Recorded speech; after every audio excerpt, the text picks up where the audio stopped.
আসসালামু আলাইকুম প্রিয় ক্রিকেট ফ্যান্স। দর্শক, আপনারা হয়তো ইতিমধ্যে অনেকেই জেনে গিয়েছেন যে গতকালকে একটা ভিডিও ভাইরাল হয়েছে, সেটি হলো জায়েদ খানের ফোন কিন্তু ফেলে দিয়েছেন সাকিব আল হাসান। মূলত এই ভিডিওটা ভাইরাল হওয়ার পর কিন্তু সোশ্যাল মিডিয়ায় এখন একটাই নিউজ যে জায়েদ খানের ফোন কেন ফেলে দিলেন দেশসেরা অলরাউন্ডার সাকিব আল হাসান। মূলত এই বিষয়টি নিয়ে কিন্তু আলোচনা বর্তমানে তুঙ্গে আছে বাংলাদেশের সোশ্যাল মিডিয়াতে। তবে এই বিষয়টি নিয়ে এখনো কেউ কোনো রকম খোলাসা করেননি। তবে জায়েদ খান কিন্তু একটা ফেসবুক পোস্ট করেছেন, সেখানে তিনি লিখেছেন, নাম্বার ওয়ান বলেই কি ফোন ফেলে দেবে, শীঘ্রই সব জানাবো, তারপর আপনারাই বিচার করেন। মূলত জায়েদ খান ভক্ত সমর্থকদের কাছে বিচার চাইছেন, এরকম একটা পোস্ট করেছেন। এখন অনেকেই দাবি করছে যে আসলে ঘটনাটা কি।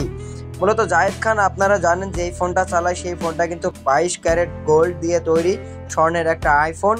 তো সেই ফোনটাই কিন্তু দেশসেরা অলরাউন্ডার সাকিব আল হাসান তিনি কিন্তু ফেলে দিয়েছেন। আর যেই কারণে কিন্তু সমালোচনাটা আরো বেশি করে ডালপালা মিলছে। মূলত সাকিব আল হাসান এবং জায়েদ খানের মধ্যে কোনো সম্পর্ক নেই, আপনারা সকলে জানেন। হতে পারে তারা একই রিসর্টে গিয়েছিলেন, সেখানে হুট করে দেখা হয়ে গিয়েছিল এবং জায়েদ খান আর সাকিব আল হাসান যখন ছবি তুলছিলেন তখন কিন্তু হুট করে সাকিব আল হাসানের মুডটা চেঞ্জ হয়ে যায় এবং তিনি কিন্তু ওই ফোনটা ঘুরিয়ে দেখে তিনি কিন্তু তারপর ওই ফোনটা পানিতে ফেলে দেন।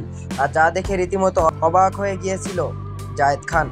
মূলত তারপর থেকে কিন্তু এই ছোট্ট 4-5 সেকেন্ডের এই ভিডিওটা কিন্তু এই সোশ্যাল মিডিয়াতে প্রচুর পরিমাণে ভাইরাল হয়েছে। অনেকে তো বলছে এটা কোনো বিজ্ঞাপনের শুটিং অথবা কোনো কোম্পানির প্রমোশনের জন্য এরকম একটা কাজ করেছে বাংলাদেশের এই দুই তারকা। তো দর্শক, এই বিষয়ে আপনার মন্তব্য কি অবশ্যই জানিয়ে দেবেন আমাদের ভিডিওর কমেন্ট বক্সে।